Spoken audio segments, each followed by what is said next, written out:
Hello friends, आपका online Twitter class में स्वागत है। कल हमने पढ़ा था रावल शाखा के, हमने मारवाड़ भाग 1 में पढ़ा था रावल शाखा और शिशोदिया शाखा या राणा शाखा के बारे में पढ़ा था। आज हम जो राणा शाखा है उसके हम दूसरे शासक राणा लाखा के बारे में बात करते हैं।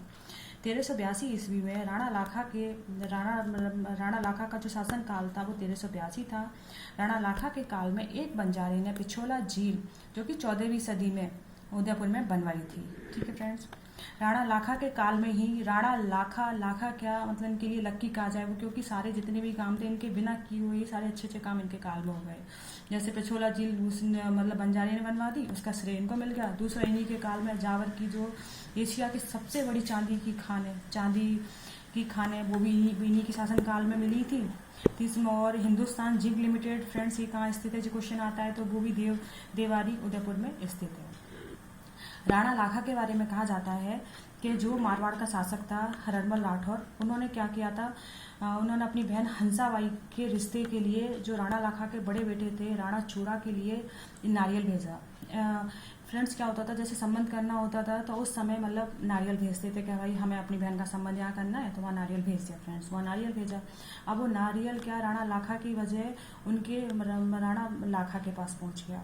अब राणा लाखा को पहुँचा तो उनके मन में लड्डू फूटा, उन्हें लगा चलो अच्छा है मेरी शादी हो जाएगी। नहीं तो फिर लेकिन जब उन्हें पता चला कि नहीं ये संबंध उनके बेटा के लिए आया है। दूसरा, रणबल राठौर ने कहा कि आपसे शादी इसलिए नहीं हो सकती क्योंकि आपका बेटा बड़ा है, अगर मेरी बहन की शादी हुई तो आप अपना बेटे को ही शासक बनाएंगे। उस पर राणा चूड़ा ने कह दिया कि मैं उम्र भर कभी भी शादी नहीं करूँगा, आप मेरे पिता से ही इनकी शादी करा दें। इसलिए जो राणा चूड़ा था उनको मेवाड़ का भीष्म पितामह कहा जाता है। उन्होंने पूरे जीवन में कभी शादी नहीं की और तथा गद्दी न लेने के कारण उनको रघुकुल का राम भी कहा जाता है। फिर फ्रेंड्स, जो राणा लाखा थे उनसे रणमल राठौर की बहन थी हंसाबाई, उनका विवाह हो जाता है। उनके विवाह के बाद राणा लाखा का उनका पुत्र मोकल होता है। हंसाबाई फिर मोकल होता है उसको शासक बना देती है और उसका संरक्षक बनता है राणा चूड़ा बनता है। लेकिन जो हंसाबाई थी वो राणा चूड़ा को शक की दृष्टि से देखती थी। उन्हें यही लगता था कि कहीं ऐसा ना हो कि राणा चूड़ा मेरे पुत्र को हटा के खुद शासक बन जाए। तो उन्होंने फिर जब राणा चूड़ा को उनको ये पता चला कि हंसाबाई को उन पर बिल्कुल विश्वास नहीं है, वो मेवाड़ को छोड़कर मांडू गुजरात में चले गए। जो हंसाबाई थी वो उन्होंने अपने पुत्र का संरक्षक अपने भाई रणमल राठौर को बना दिया। लेकिन जब रणमल राठौर के शासक बने मोकल के, तो उन्होंने सारे ऊंचे ऊंचे पदों पर उन्होंने अपने राठौरों की नियुक्ति कर दी। सब जगह पर उन्होंने जितने ऊंचे पद थे उन पर राठौरों की नियुक्ति कर दी। 1433 में फ्रेंड मोकल की हत्या उनके चाचा क्षेत्र सिंह और मीरा ने कर दी। ठीक है, ने कर दी, जो कि फ्रेंड्स इन्होंने महापा की सहायता से की थी। महापा पावर थे ना, जो उनकी सहायता से इन्होंने इनकी हत्या कर दी। अब ये भी क्वेश्चन आ जाता है कि मोकल की हत्या किसने की थी। फ्रेंड्स इसमें एक एक लाइन बहुत बहुत इंपॉर्टेंट है, हर एक लाइन में एक बहुत अच्छा क्वेश्चन है। फ्रेंड्स 1433 से लेकर 68 में महाराणा कुंभा जो कि मोकल के पुत्र थे, मोकल और सौभाग्य देवी के पुत्र थे। मोकल की पत्नी का नाम था सौभाग्य देवी। ठीक है, इनके पुत्र बने। अब जब इनके महाराणा कुंभा शासक बने 1433 में, तो इनका था कि एक तो पिता के हत्यारों का बदला लेना, जो कि राणा मोकल की जो हत्या की थी उनका, तो राणा कुंभा का अपने 2 लक्ष्य बनाए थे। पहला लक्ष्य था कि उनके पिता मोगल की जिसने हत्या की उस हत्या का बदला लेना। दूसरा लक्ष्य था उनका कि रणमल राठौर ने अपने बढ़ते प्रभाव को खत्म करना, मतलब उन्हें जहाँ जहाँ उन्होंने राठौरों की नियुक्ति की थी उन नियुक्तियों को खत्म करना। जो राठौरों का प्रभाव बढ़ रहा था मेवाड़ में वो सबको खत्म करना। फ्रेंड्स जो महाराणा कुंभा थे फ्रेंड्स, उनको कुछ उपाधियाँ भी दी गई थी। उनकी उपाधियाँ बहुत ज़्यादा इंपॉर्टेंट हैं, जैसे अभिनव भट्टाचार्य, हाल गुरु, दान गुरु, राजगुरु, छाप गुरु, राणे राय, हिंदू सुल्तान राड और राणा रासो। ठीक है फ्रेंड्स, इन्हें भट्टाचार्य इसलिए कहा जाता है क्योंकि जी बीड़ा वादक भी थे।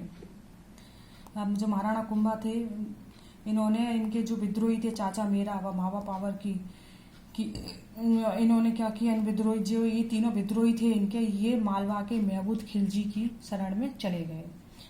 ठीक है फ्रेंड्स, जो क्योंकि इनको लगा था कि जो महाराणा कुंभा है वो इनको मार देंगे, तो इन्होंने अपनी सहायता के लिए जो मालवा का शासक था महमूद खिलजी उनकी शरण में चले गए। लेकिन 1437 ईस्वी में कुंभा ने इन महमूद खिलजी पर आक्रमण कर दिया और इन्हें बंदी बना लिया। लेकिन बंदी बनाकर इन्होंने महमूद खिलजी को छोड़ दिया, जो कि कुंभा की सबसे बड़ी भूल थी। दूसरा फ्रेंड्स, चंपानेर की संधि इसकी बहुत इंपॉर्टेंट है। जो चंपानेर की संधि हुई थी वो 1451 ईस्वी में हुई थी। चंपानेर की संधि मालवा के महमूद खिलजी फर्स्ट और गुजरात के कुतुबुद्दीन शाह एवक और जिसे कि कुंभा ने विफल कर दिया था।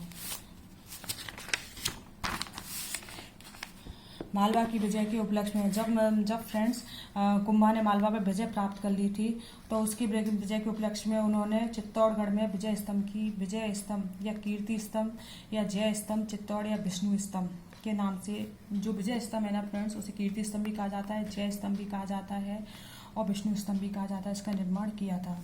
इसके जो सूत्रधार थे इसके वो थे जेता नापा, पोमा और पूजा। ठीक है फ्रेंड्स, अब इसके बारे में कहा जाता है जो विजय स्तंभ है कि यह भारतीय मूर्ति कलाओं का शब्दकोश है। इसे विश्वकोश किसने कहा गया? फर्ग्यूसन ने कहा गया है। ठीक है, अब जी आ जाए कि भारतीय मूर्ति कला का शब्दकोश किसे कहा जाता है, तो वो किसे कहा जाता है? विजय स्तंभ को।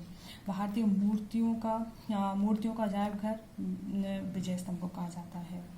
राजस्थान पुलिस का जो प्रतीक चिन्ह है वो भी विजय स्तंभ से लिया गया है। डाक टिकट जारी हुई वो भी विजय स्तंभ का है। जो विजय स्तंभ के बारे में कहा जाता है कि 9 मंजिल का है, 120 फीट ऊंचाई पर है, 120 फीट ऊंचाई पर है तथा 120 फीट ऊंचा, 30 फीट चौड़ा है। इसमें 157 सीढ़ियाँ हैं। विष्णु ध्वज है तथा विक्ट्री टावर के नाम से जाना जाता है और इसे रोम का टार्जन भी कहा जाता है। यही फ्रेंड्स एक कीर्ति स्तंभ भी है। ठीक है, जिसे जैन प्रशस्ति और जिसके निर्माता व्यापारी जैन है तथा इसका शिल्पकारी कौन था? जीजा शाह। ये जो कीर्ति स्तंभ था फ्रेंड, ये भी विजय स्तंभ के समीप ही, मतलब चित्तौड़गढ़ में ही स्थित है। ये इसकी रचना आरंभ की थी यात्री भट्ट ने तथा पूरी की थी महेश ने। इसकी जो 7 मंजिला का है फ्रेंड्स। ठीक है फ्रेंड्स, आगे हम इसका भाग 3 मारवाड़ का भाग 3 नेक्स्ट वीडियो में पढ़ेंगे। अगर आपको अच्छी लगे तो लाइक करना, अपने फ्रेंड्स के साथ शेयर करना। ठीक है फ्रेंड्स।